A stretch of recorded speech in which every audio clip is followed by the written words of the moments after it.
എല്ലാം കൈവിട്ട അവസ്ഥയിൽ എന്തും ചെയ്യുമെന്ന അവസ്ഥയിൽ തന്നെയാണ് ഇറാൻ എന്ന കാര്യത്തിൽ തർക്കമില്ല. റഷ്യയുമായി ഇറാൻ നേരത്തെ സംസാരിച്ചിരുന്നു. അവരുടെ നടപടികളുമായി മുന്നോട്ട് പോകുന്നു. അതിനുള്ള പിന്തുണ വേണമെന്ന് റഷ്യ ആവശ്യപ്പെട്ടു. റഷ്യ അതേസമയം അമേരിക്ക ഇറാനിൽ നടത്തിയ ആക്രമണത്തെ അപലപിച്ച് രംഗത്ത് വരികയും ചെയ്തതാണ്. അതിന് പിന്നാലെ സ്വാഭാവികമായിട്ടും ഗൾഫ് രാജ്യങ്ങളോട് ഇങ്ങനെ ഒരു ആക്രമണ മനോഭാവം ഇറാൻ കാണിക്കില്ല എന്ന പ്രതീക്ഷ തന്നെയായിരുന്നു. പക്ഷേ നമുക്കറിയാം, കഴിഞ്ഞ ദിവസങ്ങളിൽ ബഹ്റൈൻ അടക്കമുള്ള സ്ഥലങ്ങളിൽ ജാഗ്രതാ നിർദ്ദേശങ്ങൾ അവിടുത്തെ പൗരന്മാർക്ക് നൽകിയിരുന്നു. കാരണം അമേരിക്ക ഇറാനിൽ ആക്രമണം നടത്തിയതിന് പിന്നാലെ അമേരിക്കയുടെ ഈ കാണുന്ന മാപ്പിൽ വ്യക്തമാണ് അമേരിക്ക ഇറാന് ചുറ്റും അമേരിക്കയുടെ സൈനിക താവളങ്ങൾ എത്രത്തോളമാണ് എന്ന്. നമുക്കറിയാം, Oman, UAE, Qatar, Bahrain, Saudi Arabia, Kuwait തുടങ്ങിയ രാജ്യങ്ങളിൽ കൃത്യമായി അവർക്ക് സൈനിക ബേസുകളുണ്ട്. അതിൽ ഏറ്റവും ഒടുവിൽ വരുന്ന വിവരമനുസരിച്ച് സൗദി അറേബ്യയിലെ അമേരിക്കൻ സൈനിക താവളങ്ങളിൽ നിന്ന് ഫൈറ്റർ ജെറ്റുകൾ പറന്നുയർന്നിട്ടുണ്ട് എന്ന റിപ്പോർട്ടുകൾ പുറത്തു വരുന്നത്. അതായത് ഇപ്പോൾ ഇറാൻ നടത്തിയ ഖത്തറിലെ അൽ ഖുദൈദ് അടക്കമുള്ള അമേരിക്കൻ സൈനിക താവളങ്ങൾക്ക് നേരെ ഇറാൻ നടത്തിയ മിസൈൽ ആക്രമണങ്ങൾ പക്ഷേ വിജയിച്ചിട്ടില്ല.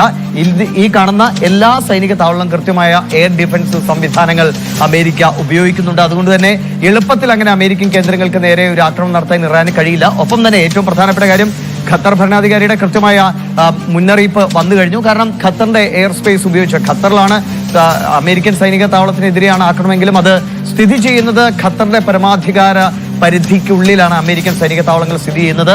അതിനെതിരായ ആക്രമണം സ്വാഭാവികമായിട്ടും ഖത്തറിന്റെ പരമാധികാരത്തിനെതിരായുള്ള ആക്രമണമായി തന്നെ കരുതും. അത് അന്താരാഷ്ട്ര നിയമങ്ങൾക്കെതിരാണ് എന്ന മുന്നറിയിപ്പ് ഖത്തർ കൂടി നൽകുന്നു. അതായത് ഒരുപക്ഷെ ഖത്തർ കൂടി, അല്ലെങ്കിൽ ഇപ്പോൾ ഇറാഖിലേക്ക് ആക്രമണം നടത്തുമെന്ന് അറിയുന്നു. UAE അടക്കമുള്ള അമേരിക്കൻ സൈനിക ബേസുകളിലേക്ക് ഇറാൻ ഇനിയും ആക്രമണം നടത്തിയേക്കാനുള്ള സാധ്യതകൾ നിലനിൽക്കുമ്പോൾ ഈ ഗൾഫ് മേഖലയിലെ മറ്റ് രാജ്യങ്ങളെല്ലാം തന്നെ ഇറാനെതിരായി നിലപാടെടുക്കേണ്ട സാഹചര്യം വന്നുപോകും. കാരണം അവരെ സംബന്ധിച്ച് അവരുടെ ആ നാടിന്റെ സുരക്ഷ, അവിടുത്തെ ജനങ്ങളുടെ സുരക്ഷ സ്വാഭാവികമായിട്ടും UAE ആണെങ്കിലും ഖത്തറാണെങ്കിലും ബഹ്റൈൻ ആണെങ്കിലും ഒമാൻ ആണെങ്കിലും സൗദി അറേബ്യ ആണെങ്കിലും അവർക്ക് ഏറ്റവും പരമപ്രധാനമായിട്ടുള്ള കാര്യം ആ നാട്ടിലെ പൗരന്മാരുടെയും അവിടെ അധിവസിക്കുന്ന മറ്റ് പ്രവാസികളായി ഇന്ത്യക്കാർ എത്ര പേരുണ്ട്, ലക്ഷക്കണക്കിന് പേർ അധിവസിക്കുന്ന ഇടമാണ്. അപ്പൊ അവരുടെ സുരക്ഷയാണ് അവർക്ക് പ്രാധാന്യം എന്ന കാര്യത്തിൽ തർക്കമില്ല. അതുകൊണ്ട് അമേരിക്കൻ സൈനിക താവളങ്ങൾക്ക് നേരെയാണ് ഇറാന്റെ ആക്രമണമെങ്കിലും അത് ഈ രാജ്യങ്ങളുടെ ഒക്കെ പരമാധികാരത്തിനെ വെല്ലുവിളിക്കുന്ന നടപടിയായി ഇറാന്റേത് മാറും. അതുകൊണ്ട് തന്നെ ഒരു കാര്യം ശ്രദ്ധിക്കുക, ഏകദേശം 40,000-ഓളം സൈനികരാണ്